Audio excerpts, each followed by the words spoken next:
जय Hind my dear students, मैं अंकित कुमार झा स्वागत करता हूं आपका पीजी एकेडमी में। दोस्तों, आज हम एनसीईआरटी मैथ्स का क्लास 11th का चैप्टर 2 जिसका नाम है फंक्शन, वो हम पढ़ेंगे। रिलेशन एंड फंक्शन यानी कि संबंध और फलन। तो ये जो है ना 12th क्लास के लिए बहुत इम्पोर्टेंट है, तो आप लोग इसको ध्यान से पढ़िएगा और फिर इस पर जो बेस्ड हैं क्वेश्चन, उसको पहले तो हम बेसिक समझेंगे, उसके बाद क्वेश्चन करेंगे। तो चलिए स्टार्ट करते हैं बिना किसी देर के।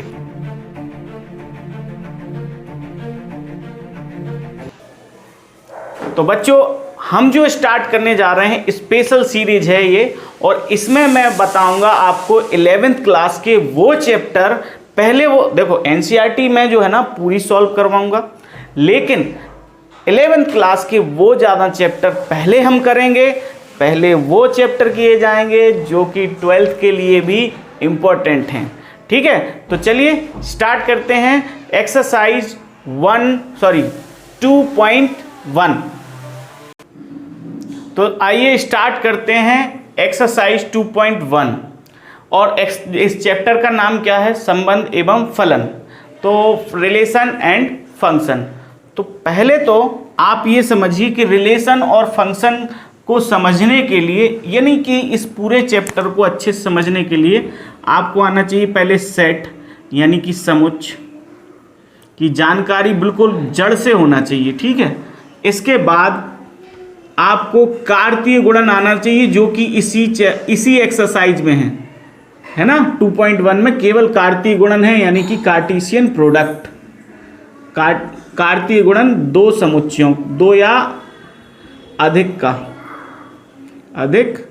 समुच्चयों का। ठीक है, यानी कि सीधा हम कार्तीय गुणन ही लिख देते हैं, ये नहीं लिखते हैं।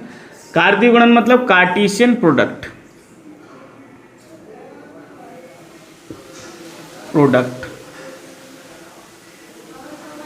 ठीक है, इसके बाद आएगा आपका रिलेशन यानी कि संबंध। ठीक है, उसके संबंध के बाद आपका जो है ना फलन आपको अच्छे से समझ में आएगा। ठीक है, फलन बोले तो फंक्शन। ठीक है, क्योंकि देखो समुच्चयों से हम कार्तीय गुणन निकालेंगे। कार्तीय गुणन का एक हिस्सा होता है क्या? संबंध। और संबंधों का भी एक हिस्सा होता है कौन? फलन यानी कि फंक्शन। तो फंक्शन जो है ना वो इसी का एक पार्ट होता है। फंक्शन भी रिलेशन है, लेकिन स्पेशल, ये एक स्पेशल रिलेशन होता है। ठीक है, जो कुछ लोगों के बीच ही पाया जाता है। ठीक, तो पहले हम शुरू करते हैं। आज हम सेट हम पढ़ चुके हैं फर्स्ट चैप्टर में। अब हम शुरू कर रहे हैं कार्तीय गुणन। तो इसमें क्या है, दो या दो से ज़्यादा सेट लगते हैं।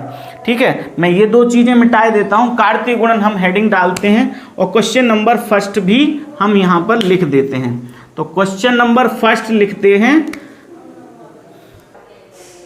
तो आइए देखते हैं एक्सरसाइज 2.1 का question number first. Question number first में आपको ये लिखा दिख रहा है, ये कुछ नहीं है, ये एक समुच्चय है।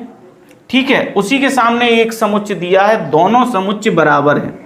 तो समुच्चय बराबर अगर हैं, यानी कि if two sets are equal then their elements are also equal. अगर दो सेट इक्वल हैं तो उनके एलिमेंट भी सेम होंगे, यानी कि दो समुच्चय बराबर होने पर उनके अवयव भी समान होते हैं, और जितने अवयव पहले में हैं उतने ही दूसरे में होते हैं।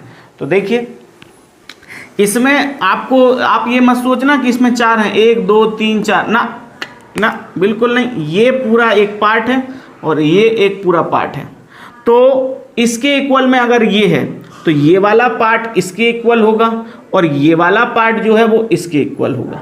ठीक है, तो बस सॉल्व करते समय यही करना है हमें। हल लिखेंगे यानी सॉल्व।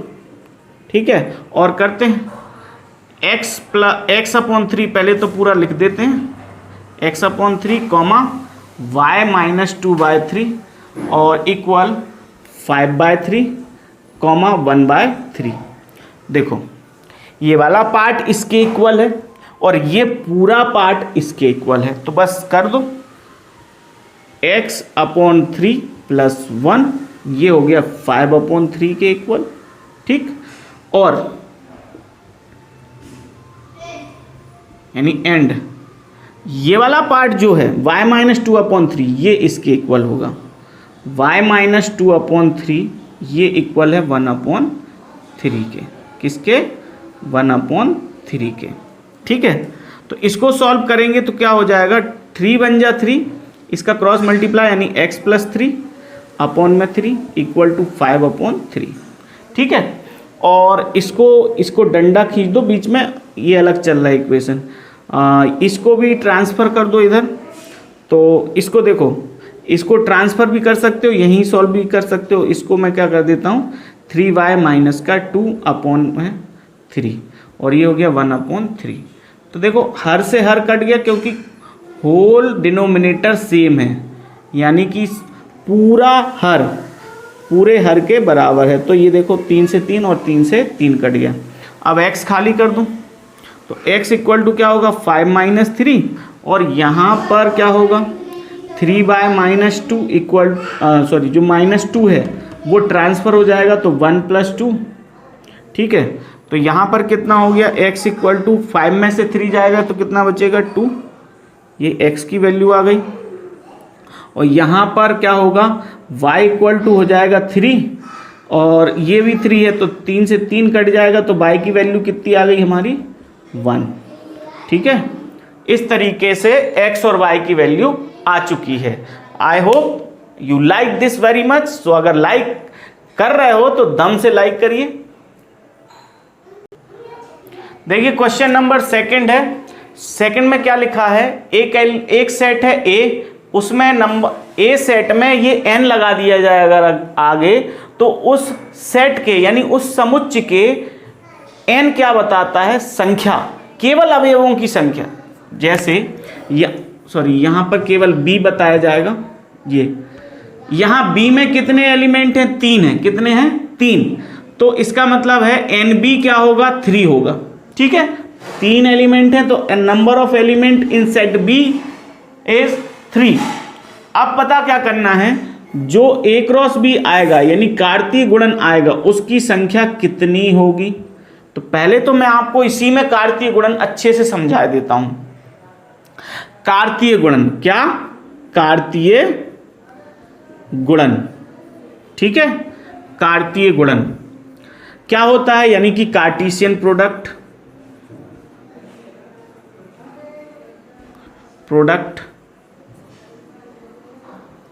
कार्टेशियन प्रोडक्ट कार्तीय गुणन क्या होता है। 2 सेट है मेरे पास, एक सेट है A, इसमें एलिमेंट है A B। दूसरा सेट है मेरे पास B, इसमें एलिमेंट है 1 2 3, ठीक है। तो कार्तीय गुणन यानी कि A क्रॉस B क्या होगा, A क्रॉस B यहां पर होगा, A क्रॉस B जो भी बताया जाता है तो वो क्या बोलते हैं हम, A क्रॉस B में A, B जो है एलिमेंट होंगे, मतलब ऐसे ऑर्डर्ड पेयर बनेंगे।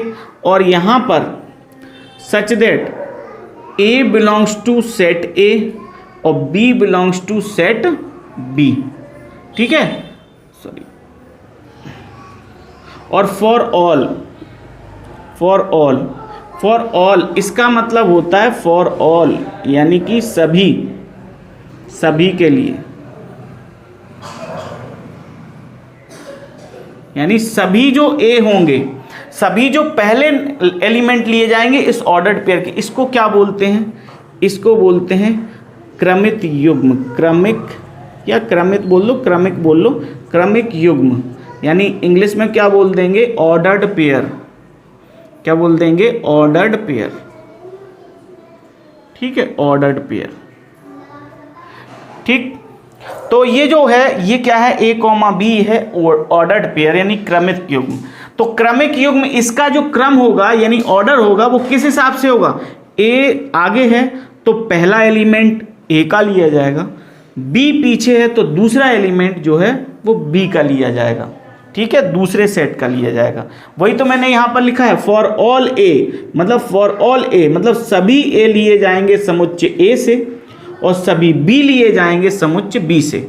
इसका मतलब क्या होता है, लिए जाएंगे या फिर संबंधित हैं या फिर अवयव हैं। बी अवयव हैं समुच्चय बी के, ए अवयव हैं समुच्चय ए के। चलिए ये चीज़ आपको अच्छे से समझ में आ गई होगी। अब ए क्रॉस बी निकालते हैं, ठीक है।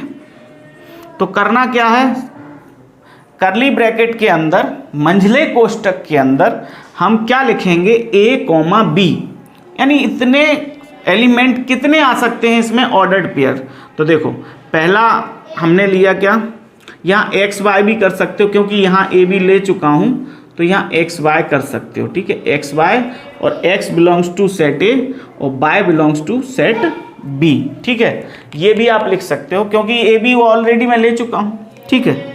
तो यहाँ पर क्या होगा, एक्स कॉमा वाई, एक्स कहाँ से है, सेट ए से, तो एक एलिमेंट इससे ले लो। जैसे अपन गुणा करते थे ना, दो कोष्टकों का गुणा, जैसे यहाँ पर 2 + 5 और यहाँ पर नहीं 2 + x और दूसरे कोष्टक में 3 + y। ऐसा अगर होता है तो हम क्या करते हैं, इसका दोनों में फिर इसका दोनों में। अभी मैं आपको रेखा चित्र यानी कि रे डायग्राम से भी समझा दूंगा, ठीक है। तो यहाँ पर 2 का 3 में करेंगे, 2 × 3, 2 × 3, 2 का 3 में हो गया, फिर 2 का y में प्लस लगा के 2 का y में, तो प्लस की जगह यहाँ कॉमा आ जाएगा, 2 × y, फिर प्लस x × 3 यानी कि 3 × x, सॉरी x पहले आएगा, बस यहाँ पर ऑर्डर का ख्याल रखना है, x × 3, फिर x × y plus x × y। तो ये ऑर्डर जैसा है, बस हमें करना क्या है, यहाँ पर क्या करना है, ए के और बी के कार्तीय गुणन निकालना है। तो हम कैसे लिखेंगे, देखो हम लिखेंगे सेट ए लिख दिया मैंने, ए कॉमा बी, गुणा है, गुणा लगा दिया, सेट बी के एलिमेंट हैं 1, 2, 3, तो पूरा का पूरा सेट बी लिख दिया।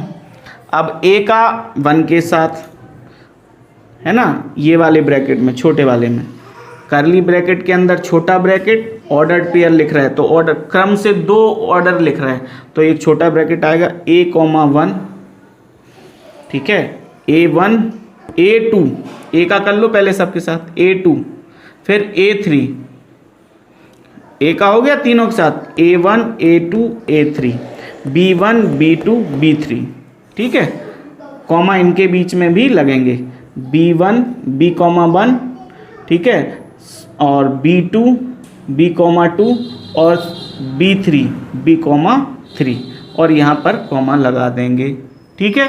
तो ये बेटा हो गया क्या, कार्तीय गुणन। क्या हो गया, कार्तीय गुणन। और अगर हमें b क्रॉस a चाहिए, b क्रॉस a चाहिए, तो b क्रॉस a में कुछ नहीं है, b वाला जो ब्रैकेट है वो पहले आ जाएगा 1, 2, 3 और a वाला जो है, a वाला पीछे चला जाएगा, a, b। अब यहाँ पर हमें करना क्या है, इन दोनों का मल्टीप्लाई, मतलब वही 1 के साथ a, 1 के साथ b, 2 के साथ a, 2 के साथ b, 3 के साथ a b, है ना। तो 1a, 1b, कॉमा, फिर 2a और 2b, कॉमा के साथ 2, a, 2, b और इनके बीच में भी कॉमा। अब क्या बचा, 3, a और 3, b, 3, a और 3, b, है ना। इसको भी हम क्या करेंगे, करली ब्रैकेट में बंद कर देंगे। तो आप देखेंगे अगर ये a क्रॉस b है और ये b क्रॉस a है, तो क्या दोनों एक जैसे हैं, क्या दोनों एक जैसे हैं, नहीं है। तो हम यहाँ पर लिख देंगे एक स्टेटमेंट, इफ़, ये कंडीशन तब होगी, यहाँ a क्रॉस b बराबर नहीं है b क्रॉस a, ये तब तक नहीं हो सकता जबकि a सेट जो है वो b सेट के बराबर ना हो। अगर a और b सेट बराबर हों तो ये कंडीशन बराबर हो जाएगी, a क्रॉस b और b क्रॉस a बराबर हो जाएंगे अगर दोनों समुच्चय बराबर होते। वो भी मैं आपको अभी बताऊंगा। इसके बाद चलो मैं बता ही देता हूँ। जैसे मान लो ए का ए दिया हमारे पास क्या, ए कॉमा बी, ठीक है। अब हमें चाहिए ए क्रॉस ए, क्या चाहिए, ए क्रॉस ए। तो मैंने क्या किया, ए का ए के साथ ही कार्तीय गुणन निकालना है, एक सेट का एक उसी के साथ। तो मैं क्या लिखूंगा, यहां पर दो बार लिखा जाएगा, देखो यहां दो अलग अलग थे, यहां दोनों एक जैसे, ए कॉमा बी और फिर दूसरा भी इंटू करके ए कॉमा बी, ठीक है ये। तो अब क्या करेंगे, ए का ए के साथ वही ए कॉमा ए कॉमा बी, फिर बी कॉमा ए और बी कॉमा बी, ठीक है। क्योंकि ये सेट दोनों बराबर हैं, दोनों सेट एक जैसे हो गए कि नहीं हो गए। तो आप चाहे ए क्रॉस ए करो, चाहे उलट के करो, चाहे इसको आगे कर दो चाहे इसको पीछे, दोनों एक जैसे है ना। तो इसका मतलब क्या है, आपका जो है अगर मान लो यहाँ ए और यहाँ बी होता और दोनों के एक जैसे सेट होते, यानी बराबर सेट होते, तो चाहे ए क्रॉस बी करते या बी क्रॉस ए, दोनों सेम होते। तो एक सेट का अपने आप के साथ ऐसा करते हैं, देखो इसमें ए है और बी है ना, ए बी है और उसका उल्टा बी ए बी है, ठीक है। तो सब तरीके का पाया जाता है। अब देखते हैं यहाँ पर कि हमारे जितने भी सेट, दो सेट थे, इनके कार्तीय गुणन निकाले, तो जो ये कोष्टक बन रहे, ये जो कोष्टक बन रहे ये क्या है, इनको बोलते हैं क्रमिक युग्म। ये तो मैंने आपको यहाँ लिख के बता दिया, यानी ऑर्डर्ड पेयर। लेकिन ये बनते कितने हैं और इनको बोलते क्या हैं, इनको बोलते तो क्रमिक युग्म है, लेकिन हम ये भी बोल सकते हैं कि ये ए क्रॉस बी के ये कोष्टक अवयव हैं। ए क्रॉस बी भी एक देखो सेट बन गया, समुच्चय बन गया इन काय का, इन कोष्टकों का। एक सेट है, इतने ही कोष्टक रहेंगे, ठीक है। अगर हम ए क्रॉस बी करेंगे तो इससे अलावा कोई भी करे, मैं करूं चाहे और कोई भी करे, इसका कार्तीय गुणन तो यही आएगा। तो सबके लिए एक ही आ रहा है, इसका मतलब ये भी समुच्चय है, ठीक है। तो इसके देखो एक ये एलिमेंट है, ये कोष्टक कहलाएगा क्रमिक युग्म, लेकिन हम इस कोष्टक को और क्या बोल सकते हैं, ये कोष्टक जो है वो ए क्रॉस बी का क्रमिक युग्म के साथ साथ अवयव भी है, यानी कि it is also element of A cross B, ठीक है। ऐसे ही तो चलिए देखते हैं कितने एलिमेंट बन रहे हैं, 1 2 3 4 5 6 बन रहे हैं। अगर मान लो हमें डायरेक्ट निकालना हो कि कितने ए क्रॉस बी में कितने अवयव हैं, है ना, यही तो ये पूछ रहा है कि ए क्रॉस बी में कितने अवयव हैं, तो हम कैसे निकाल सकते हैं। देखो यहाँ 2 है, यहाँ 2 है, यहाँ 3 है। तो अगर मैं ये नहीं कह रहा हूं कि 1 2 ना, 2 एलिमेंट है, ठीक है। तो यहाँ पर एन ए 2 है, एन बी 3 है, तो 2 तिया 6, तो 6 ही आपके देखो अवयव बन रहे हैं। तो कैसे निकालते हैं, इसको मैं मिटाता हूं, यहाँ बताता हूं आपको अवयव संख्या। ये अगर आपको समझ में आया हो तो स्क्रीनशॉट आप ले सकते हैं। अब हम यहाँ पर अवयव संख्या निकालने के लिए करते हैं। देखो ए क्रॉस बी में हम क्या करेंगे, पहले निकालेंगे कि ए में कितने अवयव हैं। तो ए में कितने अवयव हैं उसकी संख्या बताने के लिए हम ऐसे बताते हैं, ए के कोष्टक में बंद करो और बाहर एन लगा दो। इसका मतलब क्या होता है, जो समुच्चय ए में कितने अवयव हैं उनकी संख्या हम ऐसे बताते हैं। तो कितने अवयव हैं आप गिन लो, 1 2, तो 2 अवयव हैं। समुच्चय बी में, यहां से ले लो चाहे यहां से ले लो, समुच्चय बी में कितने अवयव हैं, तो वो क्या बताया जाएगा, n B, number of element in set B, यानी समुच्चय बी के अवयव संख्या। तो कितनी है बताओ आप, 1 2 3, तो यहां पर 3 लिख दिया, ठीक। अब हमें चाहिए कार्तीय गुणन में कितने अवयव आए, कार्तीय गुणन में कितने अवयव आए। देखो वही बात आ गई, कार्तीय गुणन में कितने अवयव आए। तो कार्तीय गुणन के अवयव ये थोड़ी है ए, ये नहीं है, ये जो कोष्टक बन रहे ऑर्डर्ड पेयर जितने भी बन रहे वही है ए क्रॉस बी के अवयवों की संख्या। तो इसको हम ऐसे भी लिख सकते हैं, number of ordered pair in A cross B तो कितने हैं आप देखो, आपको करना क्या है, Na इंटू NB करना है, ठीक है। ऐसे से आपको पता चल जाएगा। Na कितना है, 2 है, NB कितना है, 3 है, तो ये कितना हो जाएगा, 6। देख लो बेटा 6 ही कोष्टक हैं बिना किसी शक के, बिल्कुल टकाटक समझ में आ गया होगा। देखो 1 2 3 4 5 6, ठीक है। Na 2 है और NB 3 है, इधर देख लो चाहे 2 और ये 3, 2 तिया 6 कोष्टक, 6 एलिमेंट हैं। 6 एलिमेंट बोल दो, 6 अवयव बोल दो, चाहे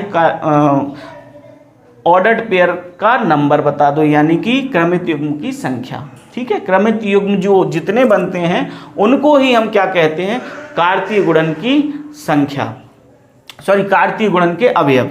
तो यहां पर मैं एक स्टेटमेंट लिख देता हूं नोट करके, ठीक है। क्या, कार्तीय गुणन संख्या, सॉरी कार्तीय गुणन के अवयव की अवयव संख्या लिख देता हूं, की अवयव संख्या बराबर इसके अवयव ना, इसके क्रमिक युग्म की संख्या, क्रमिक युग्म की संख्या।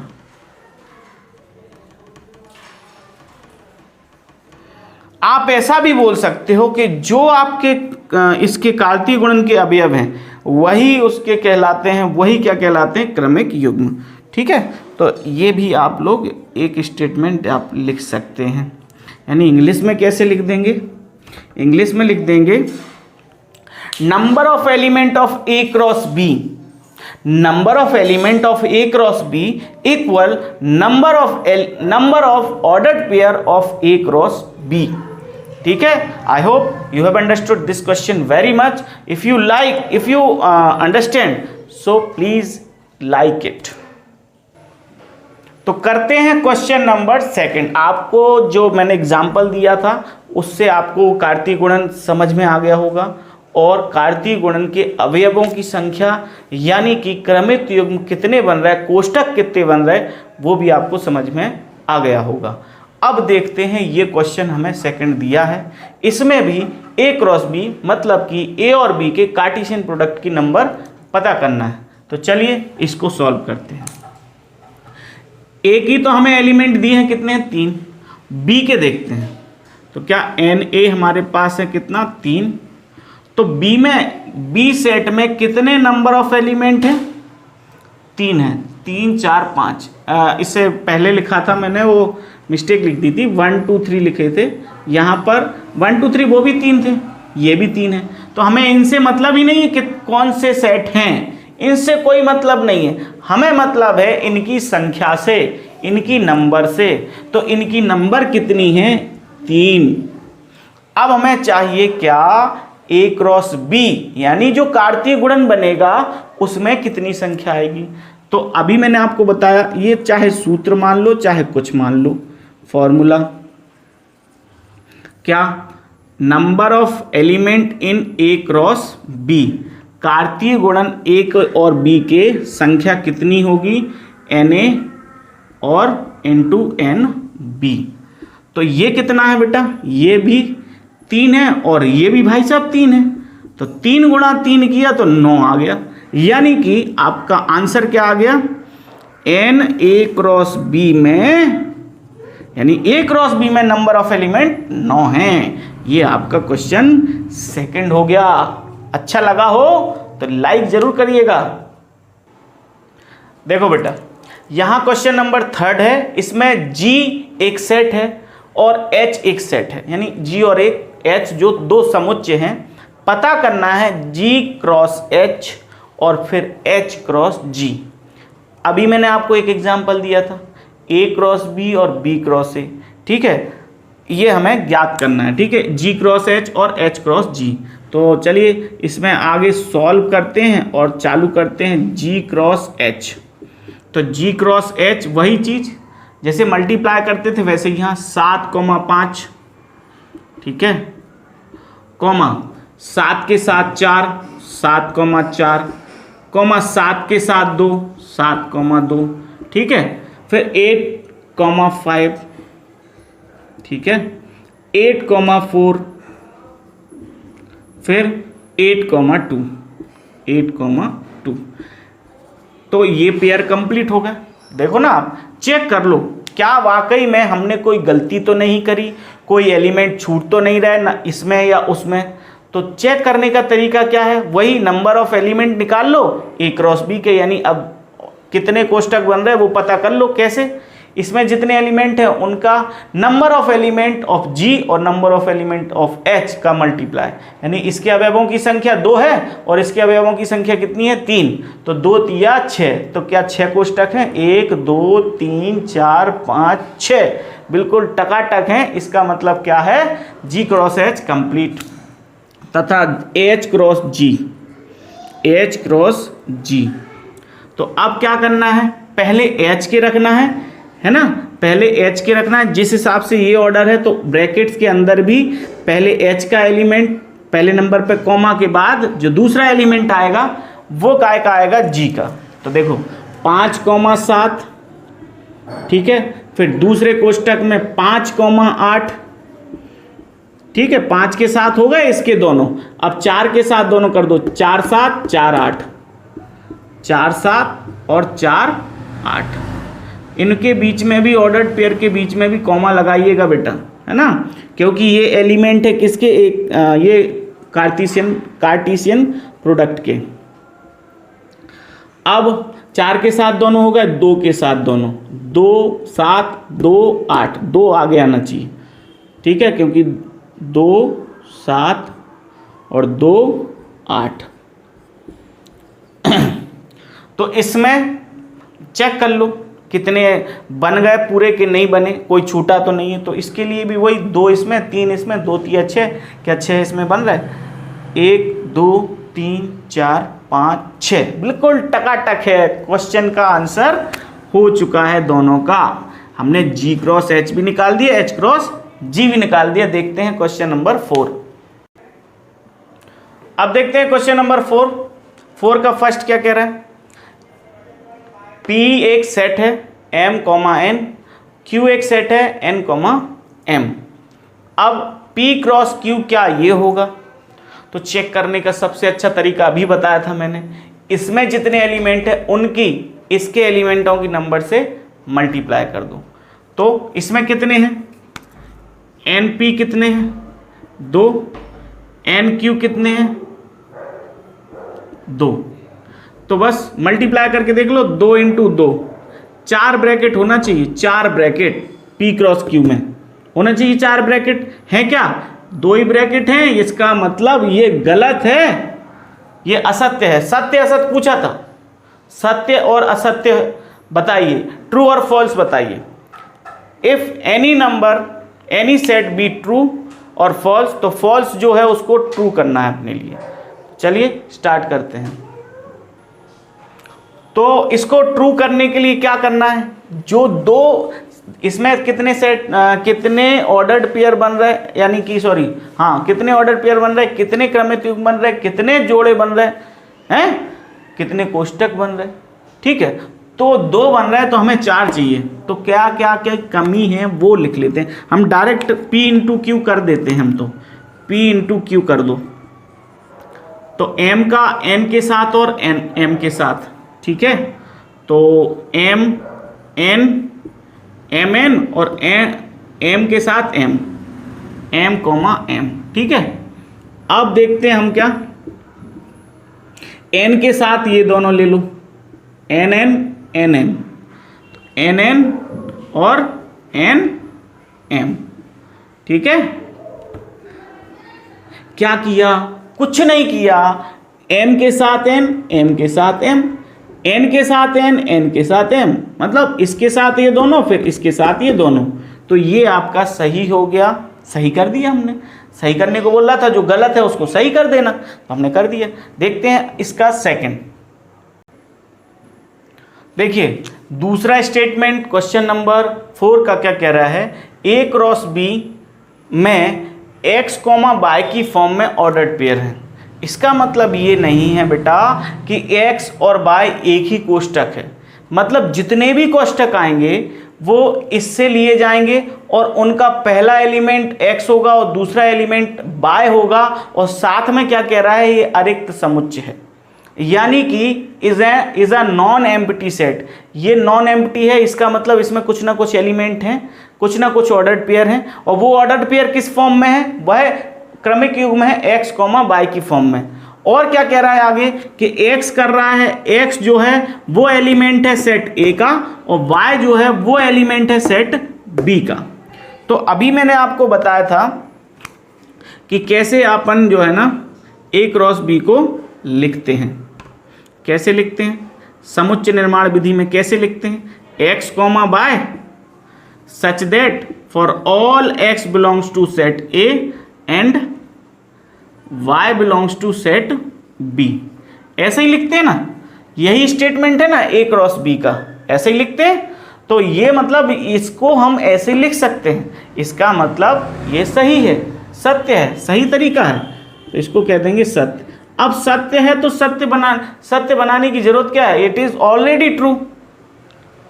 ओके, तो क्वेश्चन नंबर 4 का थर्ड स्टेटमेंट है, if A equal to 1,2 B equal to 3,4, ये दो आपके सेट हैं, समुच्चय हैं, then A cross B intersection 5 equal to 5 होगा। ये सत्य है या नहीं। आप अगर ऐसे आपके पास दो समुच्चय दिए हों तो आपका ये स्टेटमेंट सही होगा इनके लिए या नहीं होगा। तो चलिए इसको LHS लेके चलते हैं, क्या RHS आ जाएगा। तो LHS हमने लिया, सॉल्व करके बता रहा हूं मैं, डायरेक्ट मैं इसको लिख सकता हूं लेकिन आपको सॉल्व करके देख रहे हैं हम।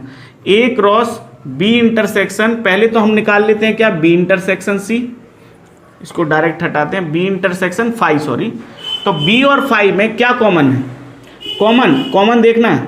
तो ध्यान रखना जब भी किसी सेट, देखो 5 इसका सबसेट है, 5 जो है यहाँ पर 5 जो है इसका सबसेट है B का। तो जब भी कोई सेट किसी दिए गए सेट का सबसेट हो तो याद रखना उसका इंटरसेक्शन होता है सबसेट, उसका इंटरसेक्शन जो होता है वो सबसेट 5 आता है। याद रखना सबसेट छोटा जो है ना उसका सबसेट इंटरसेक्शन आता है, जबकि अगर यूनियन देखा जाए तो यूनियन जो है ना दो सेट में से जिसमें से एक सेट जो है ना वो दूसरे का सबसेट हो, तो जब उसका इंटरसेक्शन निकाला जाता है तो छोटा सेट आता है, और जब उसका यूनियन निकाला जाता है तो बड़ा सेट आता है। तो हमने देखा कि इसका जो सॉल्यूशन आया वो कितना आया, सॉरी केवल A क्रॉस B पता करना था, तो नहीं A इंटरसेक्शन 5 पता करना था। तो A इंटरसेक्शन 5 क्या आ गया, 5 आ गया। ठीक है, अब इसका जो है ना कार्टेशियन प्रोडक्ट पता करना है, ये A क्रॉस A इंटरसेक्शन 5 हो गया। अब A समुच्चय और B, हो उल्टा लिख दिया यार, B लिखना था यहाँ, B लिखना था, गलती से लिख दिया। तो A का B इंटरसेक्शन C के साथ कार्टेशियन प्रोडक्ट आपको निकालना है। A का B इंटरसेक्शन 5 के साथ कार्टेशियन प्रोडक्ट निकालो। तो इसकी वैल्यू क्या है, इसको लिख दो पहले A को, A के सेट में क्या है 1,2 और इसके सेट में क्या है 5। ठीक, 5 मतलब नथिंग, कुछ भी नहीं। तो जब इसका ऑर्डर्ड पेयर हम बनाएंगे तो इसमें क्या आएगा, कुछ नहीं आएगा, यही आ जाएंगे। 1 के साथ इसका कोई भी नहीं तो 1 अकेला, 2 के साथ इसका कोई नहीं तो 2 अकेला।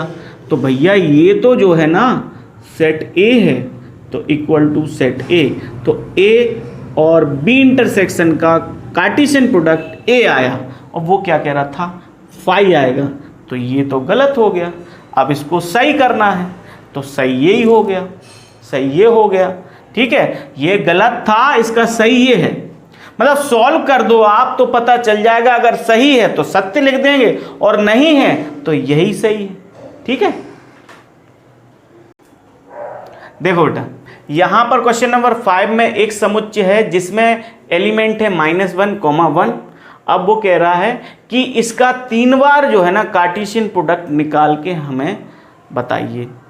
तो जैसे कि हमने पहले प्रीवियस क्वेश्चन में सॉल्व किया, 2 सेटों के हमने कार्टेशियन प्रोडक्ट निकाले थे, तो ऑर्डर्ड पेयर जो बन रहे थे उनमें भी 2-2 एलिमेंट आ रहे थे एक ऑर्डर्ड पेयर में, मतलब एक कोष्टक में 2 अवयव थे।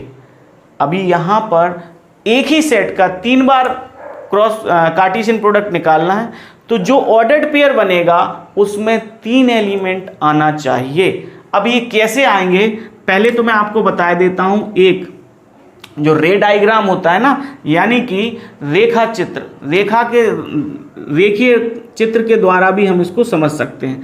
पहले तो मैं आपको एक एग्जांपल देता हूं फिर वो करवाऊंगा। ठीक है, ए सेट में है 1, 2 और बी सेट में है आपके पास ए, बी और सी।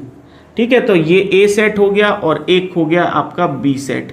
ए में है 1, 2 और बी में है ए, बी और सी।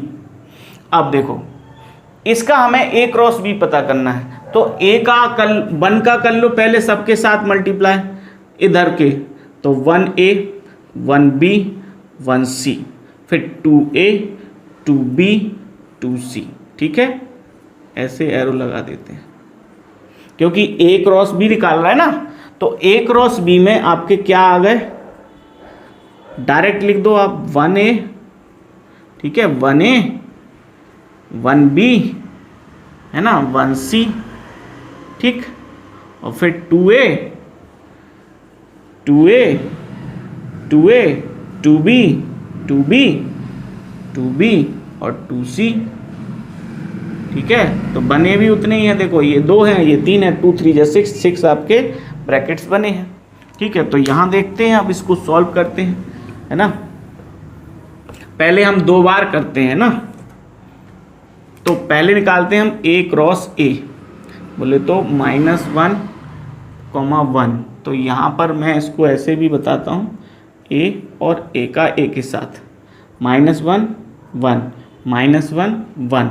वही देखो 1 का 1 के साथ, फिर 1 का 2 के साथ, 1 का 1 के साथ, फिर 1 का 1 के साथ, सॉरी 2 के साथ गलत बोल दिया, -1 का 1 के साथ और -1, +1 और 1, -1 1, 1। तो इसको कैसे लिखेंगे, एक बार और लिख दो -1, 1। तो उसके हिसाब से लिख लो, चाहे यहाँ से समझ लो। ए क्रॉस ए क्या मिल जाएगा अपने लिए, -1, -1। ठीक है, -1 के साथ अब 1 ले लो, ये दूसरा वाला -1 -1, 1 हो गया। -1 के साथ दोनों हो गए, अब इस 1 के साथ ये दोनों कर दो, तो क्या होगा 1, -1 और 1, 1। ये आपका हो गया क्या, ए क्रॉस ए। अब हम निकालते हैं ये।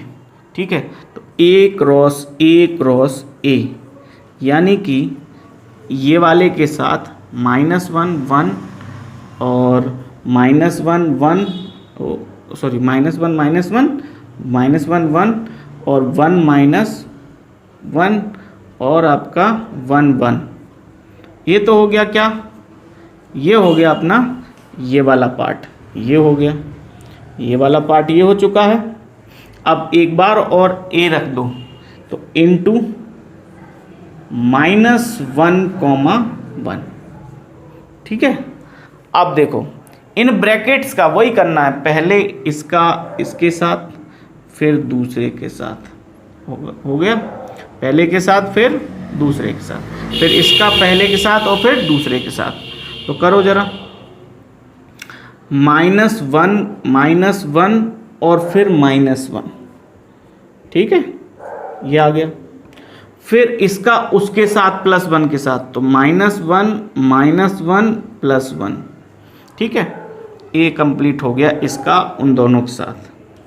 अब इसका देखते हैं उन दोनों के साथ, -1 1 और फिर -1 1, ये दोनों और फिर एक बार ये -1। ठीक है, ये तो ये हो गया, ये हो गया, और ये वाला कहाँ से, ये वाला। अब इसी के साथ ये दूसरा, ठीक है, तो -1 1 और 1, ठीक। अब देखते हैं इसके साथ हो गए दोनों, अब इसके साथ दोनों को रखते हैं, ठीक है, तो 1, -1 और -1, ठीक है, फिर 1, -1 और +1, ठीक है, ये वाला है। अब इस वाले ब्रैकेट के साथ दोनों रखते हैं, तो देखो क्या होगा, 1 1 -1 और 1 1 +1, 1 1 -1 और 1 1 +1, ठीक है। तो इस तरीके से हमें जो निकल आएगा वो क्या हो जाएगा, A क्रॉस A, ठीक है। आई होप आपको ये समझ में आया होगा, और अगर समझ में आया हो तो लाइक करना ना भूलिए।